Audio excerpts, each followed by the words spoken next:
सब लोग को ज्ञात ही है कि देश की जो अर्थव्यवस्था तेजी से बदली है, उस बदलते अर्थव्यवस्था में डाक विभाग का योगदान समाज के हर वर्ग के, हर संवर्ग के लोगों के लिए बढ़ा है।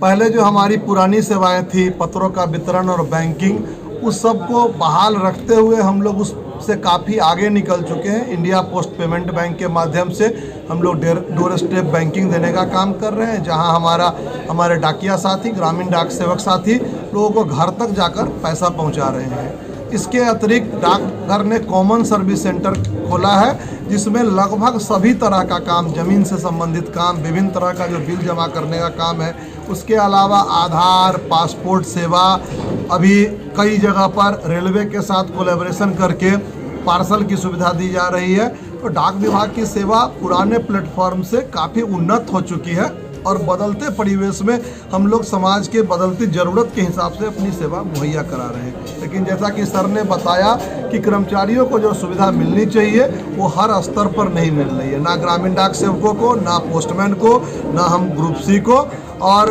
हर स्तर पर हमारे कर्मचारी लिंक कनेक्टिविटी की समस्या है। आप कभी कभार देखेंगे कि कर्मचारी सुबह से काम कर रहे हैं और शाम में उनका काम समय पर समाप्त नहीं होता है। इसका कारण उनकी कार्यकुशलता नहीं है, वो काफ़ी कार्यकुशल है, लेकिन लिंक कभी 8 बजे आता है, कभी 9 बजे आता है, तब तक वो कार्यस्थलों पर काम करने के लिए बाध्य होते हैं। इसके अतिरिक्त जो हमारा प्रमोशनल स्कीम्स है वो समय पर नहीं मिल पा रहा है, अब कर्मचारियों की पदोन्नति समय पर नहीं दी जा रही है, कार्यस्थलों पर भी सुविधाओं का अभाव है।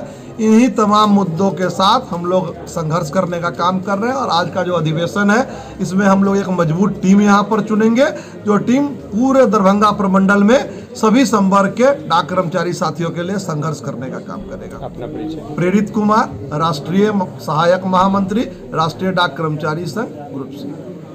आयोजन है, द्विवार्षिक अधिवेशन का आयोजन है। यूँ तो ये हर 2 साल पर, प्रत्येक 2 साल पर होता है, और इस 2 साल में जो अधिकारी, कैबिनेट के अधिकारी होते हैं, 15 ऑफिस बियर, उनको सेलेक्ट किया जाता है। और आज के अधिवेशन का मेन मकसद है कि जो 2 साल में यूनियन द्वारा, संघ द्वारा जो कार्य किया गया, उसका विवेचन होता है, और जो कर्मचारियों की समस्याएं हैं, खास करके दरभंगा प्रमंडल में जो समस्याएं हैं, उस पर विस्तार से चर्चा की जाती है। क्या समस्याएं हैं, कैसे उसका समाधान किया जाएगा। यदि प्रमंडल स्तर से नहीं होता है उस समस्या, तो उस समस्या को कैसे सर्किल में टेकअप किया जाएगा। यदि सर्किल से नहीं होता, कैसे ऑल इंडिया में इस इशू को ले जा करके कर्मचारियों के पक्ष में जो भी लेजिटमेट डिमांड्स है, उस डिमांड्स को हम लोग हल कराएं। लेकिन सबसे बड़ी आज के डेट में जो छोटी मोटी समस्या है प्रमंडलीय स्तर पर, उसका हम लोग अभी डिस्कशन करेंगे। लेकिन सबसे बड़ी आज के डेट में जो समस्या है, 2 बड़ी गंभीर समस्याएं हैं, खास करके ट्रेड यूनियन में एम्प्लॉय वर्कर्स के लिए। एक समस्या है कि जो आपका old pension scheme, new pension scheme को स्क्रैप कर करके ओल्ड पेंशन स्कीम को लाना, तो सबसे बड़ी समस्या है।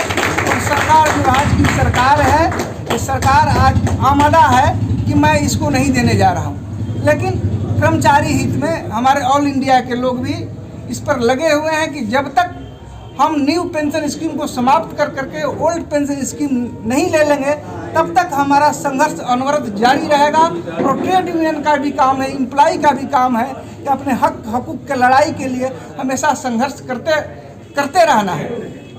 दिमाग कर्मचारियों के दिमाग में है कि जो खास करके हमारे जो संविधान के निर्माता हैं, जो भारत की 3 गो विधायिका, न्यायपालिका और कार्यपालिका है।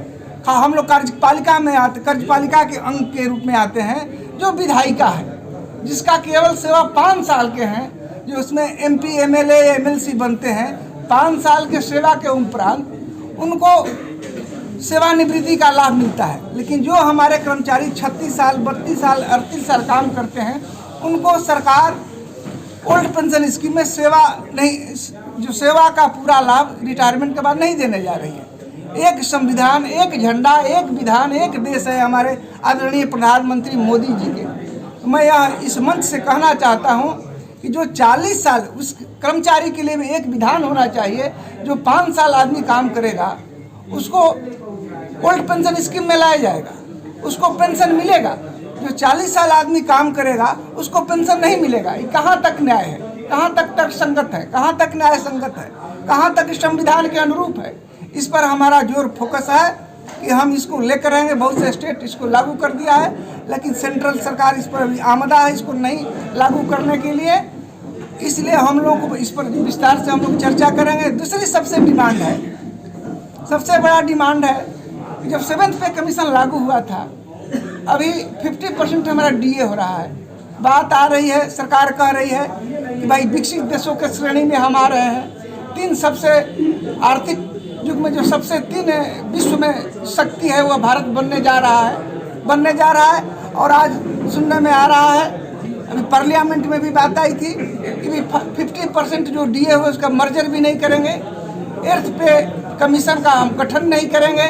इस पर सारे कर्मचारियों में, बहुत सारे सेंट्रल वर्कर्स कर्मचारियों में बहुत असंतोष है, बहुत आक्रोश है। इस आक्रोश को, असंतोष को हम लोग सरकार तक ले जाएंगे जहाँ तक हो सकता है। जो भी हमें संघर्ष करना पड़े, जो भी हमें लड़ाई लड़ना पड़े वर्कर्स के हित में, हम लोग उस लड़ाई को जारी रखेंगे।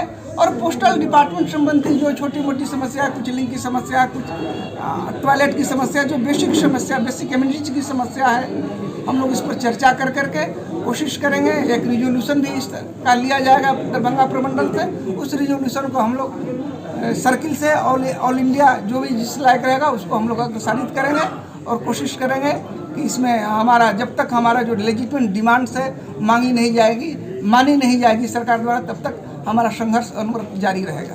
सर, एक प्रॉब्लम है कि रूरल एरिया में जो पोस्ट ऑफिस है, और उस पोस्ट ऑफिस में जो आप बोले हैं कि 30-30 साल 40-40 साल पोस्ट मास्टर के रूप में वो काम करते हैं और वो रिटायर कर जाते हैं और उनको पेंशन नहीं दिया जाता है, तो आप लोगों का जो अधिवेशन है, कुछ आंदोलन आगे आप लोग सोचे हैं इस बारे में? ये तो